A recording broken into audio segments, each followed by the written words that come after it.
Today's video, we're looking at the Dark Sword Alexandria sword. This thing is very wide and is a very long blade. Has a pretty solid edge on it. I believe a sharpening surface has been added. Let's take a look at some specs on this one. Up close looks. We'll also hit the cut testing.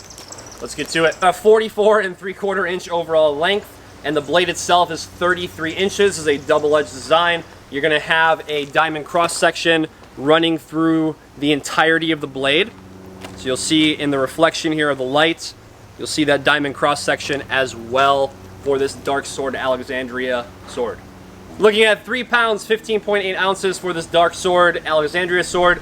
Not a light blade, but for how much mass there is on this and how wide the blade is, it's really no surprise. Not super overbearing, clearly to be used with 2 hands, which is how I did the cut testing, was with 2 hands. I figured doing it with 1 hand would be kind of ridiculous for a blade of this size. This one, like I mentioned before, is sharp. This one has been touched up by our sharpening guys. So if you want this to be super sharp for cut testing, if you're doing this on tatami mats, if you're doing this on water bottles, you're going to want to click the little check mark. It'll take a couple extra business days to service this blade for you, but we'll put a killer edge on it, a functional edge specifically on this one. The width on this one, so you can see how super wide this thing is, and we will get more up close looks of this as well. It is 81.3 millimeters at the width, so it's a very wide blade. The edge does go all the way down to the guard. We have a cross guard that sweeps up, help protect your hand from incoming strikes. If there's a bind, can't just slide that baby down, you get hooked in. All good things of not getting your hand cut off. We've got a peen pommel. This one is extended out. There's a little notch on the end of it. You can see the peen marks here on the end. This is more of a mirror polished pommel. Looking at 5 1/4 inches from the guard on the point of balance. Grip length on this one, this is a 9 1/8 inch grip length. This is a leather wrapped wood cord scabbard. We already looked at the peen pommel as well. Not very different from what you'd see from a longsword handle. I will say though that this is a little bit beefier. I think it is to accommodate how wide the blade is and the point of balance. Just a personal opinion of cutting with it and holding it.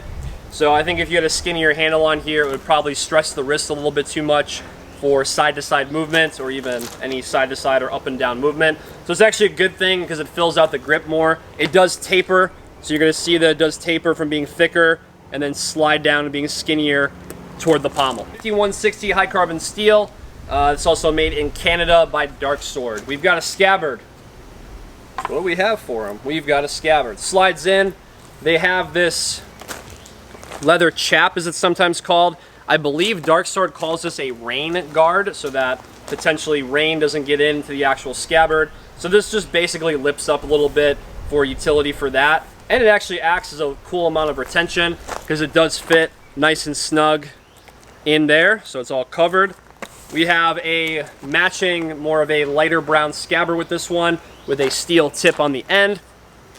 You'll see that it's designed on the front of it here, and then the back of it is stitched, going all the way up the leather chap to keep that nice and tight. This is a wood cord leather wrap scabbard.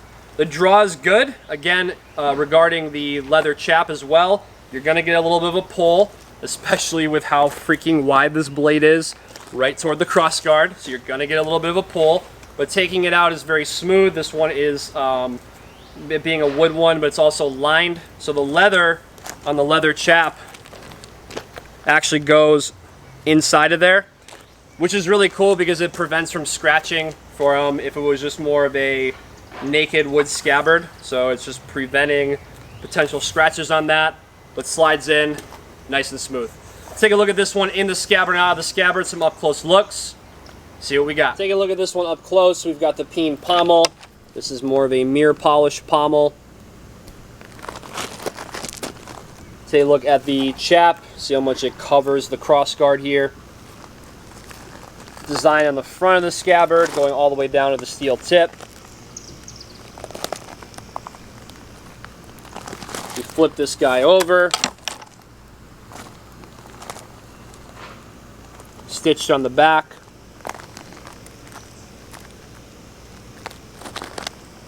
And again, with the leather chap, we flip this up, we'll see that the leather actually goes on the inside too. protecting from potential wear on more toward the top hand, toward the cross guard. All right, out of the scabbard, we'll see the very wide blade. There's Dark Sword's logo. I'm going to flip it over in a moment. Comes to a very pointy tip. There's that diamond cross section running through the whole blade. We flip this over to look at the inscription on it.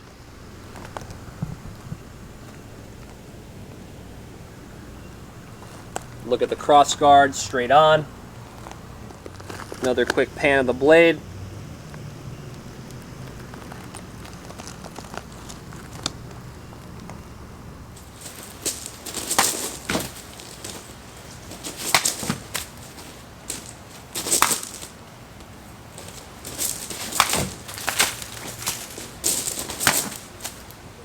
Thanks for joining me for this review of the Dark Sword Alexandria sword, this gigantic blade. If you want to see more big blades like this, leave us a comment below what you want to see. We also have a bunch of longsword and longer blades like this, like other larger sabers, on the channel already.